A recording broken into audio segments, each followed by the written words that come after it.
নমস্কার বন্ধুরা, আজকে দেখাবো নন্দিনী বা লিসিয়ানথাস ফুল গাছের কোন তরল সার আমি দিচ্ছি।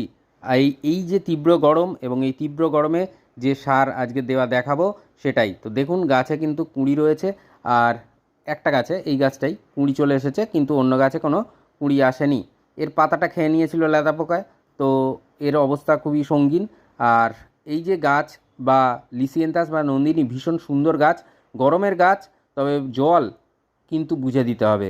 ওভার ওয়াটারিং একদম পছন্দ করে না। আর তীব্র যে সূর্যের আলো, মানে চড়া যে রোদ দুপুরবেলা 12টার দিক থেকে, সেই রোদে কিন্তু রাখবেন না গাছটিকে।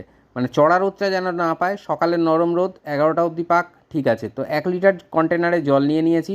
কি কি তরল মেশাবো বা কোন তরল সার দেবো দেখে নিই। তো 1 লিটার জলের জন্য আমি এখানে ম্যাগনেসিয়াম সালফেট বা এপসাম সল্ট মোটামুটি 2 গ্রামের মতন নিয়েছি।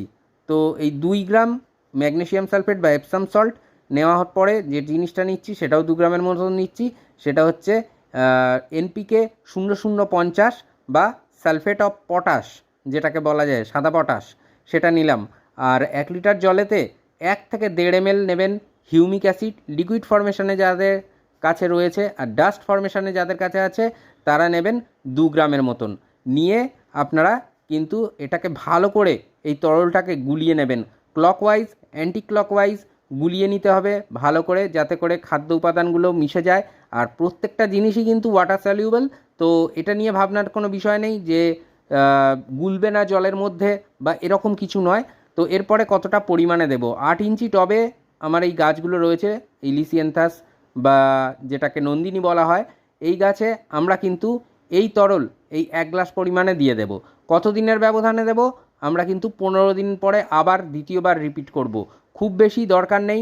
এরপরে যে কাজটা করতে হবে, আমাদের এই গাছের গোড়ায় মালচিং করতে হবে, সেটা ভার্মি কম্পোস্ট বা 1 বছরের পুরনো গোবর সার দিয়ে। যেদিন এই তরল সারটা দিলেন তার থেকে ঠিক 2 দিন পরে একবার সিম্পল ভার্মি কম্পোস্ট দিয়ে মালচিং করে দেবেন, বা 1 বছরের পুরনো গোবর সার থাকলে সেটা দিয়ে মালচিং করে দেবেন।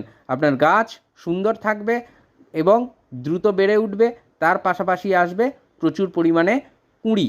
তো এভাবেই করুন নন্দিনী বা লিসিয়ানথাস। খুব ভালো থাকবেন সকলে। Happy gardening. আর আমার ইউটিউব চ্যানেল পলাশ বিশ্বাস ভিডিওতে প্রতিদিন সন্ধ্যে 6টায় বাগান সংক্রান্ত ভিডিও আসে। তো যারা এখনও চ্যানেলটি সাবস্ক্রাইব করেননি, অনুরোধ রইল সাবস্ক্রাইব করার জন্য। খুব ভালো থাকবেন। নমস্কার।